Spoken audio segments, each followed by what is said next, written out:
दोस्तों नमस्कार, मैं अजय पाठक, राष्ट्रीय अध्यक्ष किसान एवं मजदूर संघ।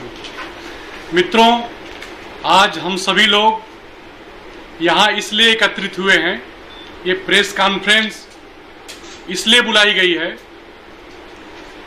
किसान बिल को लेकर के अभी दोनों सदनों से जो किसान बिल पारित हुआ और राष्ट्रपति जी ने उसको मंजूरी दी, उसी के चर्चा के लिए हम और आप यहाँ पे एकत्रित हुए हैं। हम और आप जानते हैं कि पिछले 40 सालों से हमारे देश में एक कानून चला आ रहा था। किसान अपने खून पसीने से अपनी जगह जमीन पे अनाज पैदा करता था, लेकिन वो अनाज पैदा करके जब मंडी में लेके जाता था, सुबह उठ करके मंडी में लेकर के वो जाता था। जो पास की मंडी होती थी उसमें अपना अनाज गाड़ी में, बैलगाड़ी में, ट्रैक्टर से, ट्राली से, अपनी साइकिल पे भर के लेकर के जाता था। लेकिन जो मंडी की व्यवस्था थी, वो मंडी की व्यवस्था, मंडी में पहुंचने के बाद मंडी के लोग चुपचाप होकर के इंतजार करते थे। इंतजार किस चीज का करते थे मित्रों? कि ये जो किसान आया है गांव से फसल लेकर के अपनी, जो 3 महीने 4 महीने अपनी फसल तैयार किया है अपने खून पसीने से, वो मंडी में बैठे बैठे जब वो थक जाएगा तब हम उसका सौदा करेंगे। तो क्या करते थे कि उस पे 5 से 7 दलाल होते हैं मंडी के अंदर, जिनको हम एजेंट के रूप में जानते हैं। वो किसानों के सब्र का इम्तिहान लेते थे कि कितनी देर वो इस मंडी में बैठ सकता है। अब किसान 1 घंटे, 2 घंटे, 4 घंटे, 6 घंटे, 8 घंटे तक बैठता था, कोई उसके पास आता नहीं था। मजबूरन किसान को दलालों के पास जाना पड़ता था। दलालों के पास जब किसान जाता था तो दलाल, एक किसान के ऊपर 4 से 5 दलाल आते थे। अब वो एजेंट जब किसान के पास आते थे तो बोलते, उसका दाम बोलते थे कि भैया आपका गेहूं 25 रुपए किलो है।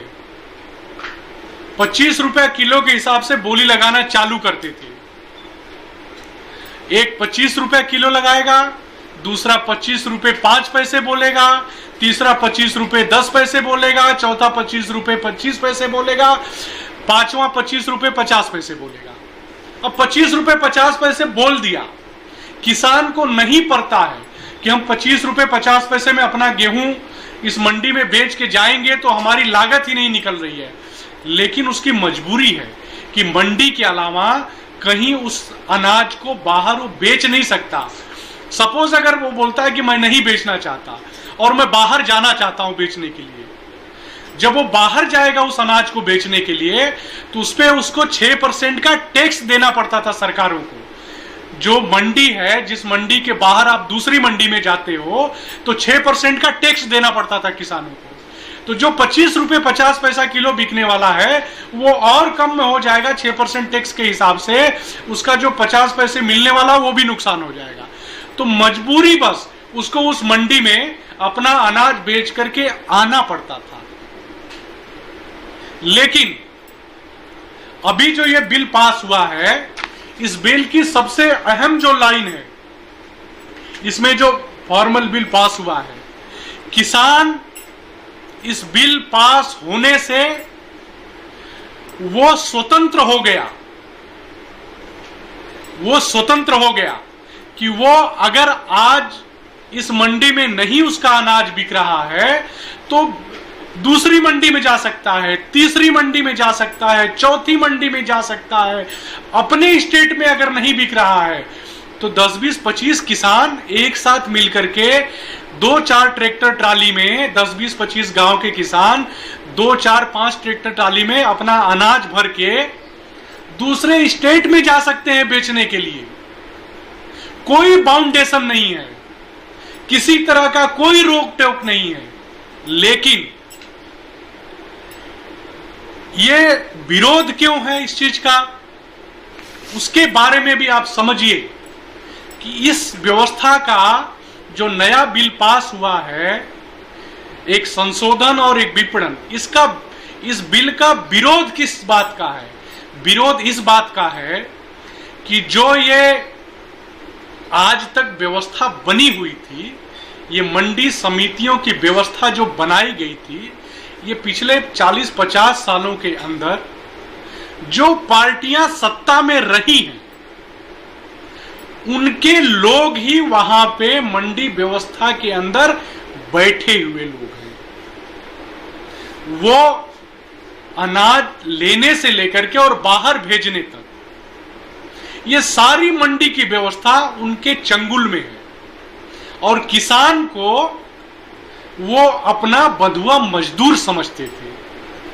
सारा का सारा विरोध इसलिए है कि किसान अगर दूसरी मंडी में चला जाएगा तो हमारे कार्यकर्ता क्या करेंगे। इन पार्टियों ने अपने कार्यकर्ताओं को वहां एजेंट के रूप में तैयार किया है। आप निकाल के देख लीजिए, मैं आपको एक चैलेंज करता हूं, किसी भी मंडी को निकाल करके देख लीजिए, अनाज मंडी या सब्जी मंडी में 90% किसी न किसी पार्टी से जुड़े हुए ही कार्यकर्ता हैं वहां पे, उनके पास ही वो व्यवस्था है। इसीलिए किसान आज के डेट में कहीं भी ना रोड पे निकल रहा है, ना अपने, आपने अभी दिल्ली के अंदर देखा होगा, अभी 4-5 दिन पहले इंडिया गेट के ऊपर ट्रैक्टर को जलाया गया। ये किसान कभी नहीं कर सकता। मैं किसान का पुत्र हूं। किसान अपने हल को, अपने जो खेत में इस्तेमाल होने वाली चीजें हैं, उसको लक्ष्मी के रूप में पूजता है। हम जिन चीजों को, जो हमारा भरण पोषण करता है, जिसको हम आदर्श और लक्ष्मी के रूप में पूजते हैं, हम उसको जलाने का काम नहीं करते हैं। ये जलाने वाले जो लोग हैं, इनकी मानसिकता उसी तरह की है। वो किसान नहीं है, वो बने हुए किसान है, वो दिखावे के किसान है, वो किसी पार्टी के कार्यकर्ता है, वो किसान नहीं है। तो किसानों का विरोध इस बिल को लेकर के इस देश में कहीं भी नहीं है। जो विरोध आपको दिख रहा है, वो विरोध सिर्फ और सिर्फ राजनीतिक पार्टी के कार्यकर्ताओं का है।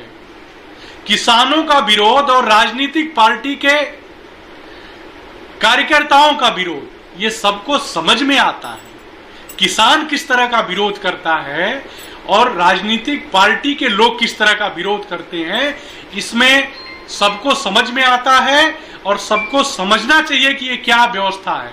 एक दूसरी चीज है, उसमें 2 बिल है। एक बिल ऐसा है कॉन्ट्रैक्ट फार्मिंग का।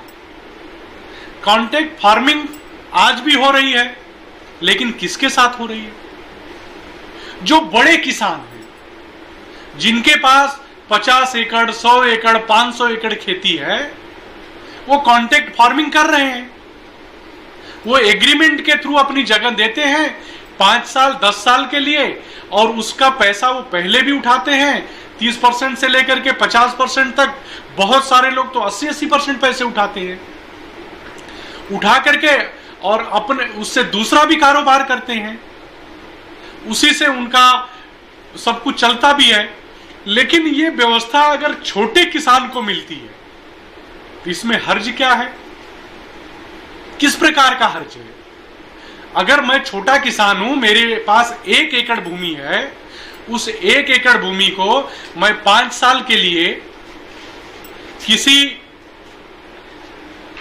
हमारे गांव के पास में जो अनाज का बड़ा व्यापारी है, उसके साथ हम अगर एग्रीमेंट करते हैं, एग्रीमेंट करके अगर हम आज 3 साल का एग्रीमेंट करते हैं, हर साल हम 1 लाख रुपए का एग्रीमेंट उससे करते हैं और 1 लाख रुपया हम उससे 1.5 लाख रुपया हम उठा लेते हैं, तो आज हमको जो 1.5 लाख रुपया मिला है उससे तो हम अपने परिवार की, हमारे बच्चे की फीस की व्यवस्था कर सकते हैं, हम अपने परिवार की अदर व्यवस्था कर सकते हैं, या हम उससे कोई दूसरा बिजनेस स्टार्ट कर सकते हैं, या हम 1 एकड़ की जगह हम और 10 बिस्सा खेती खरीद सकते हैं उस 1.5 लाख रुपए से, और अपने बीज का जो पैसा है, बीज और पानी का, वो भी हम रख सकते हैं।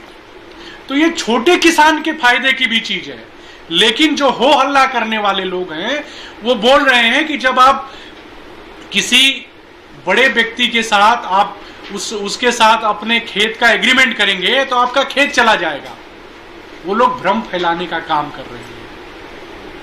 इसके अंदर मैं आपको जो प्रेस नोट दिया हूं उसमें झूठ और सच का मैंने पर्दाफाश किया है।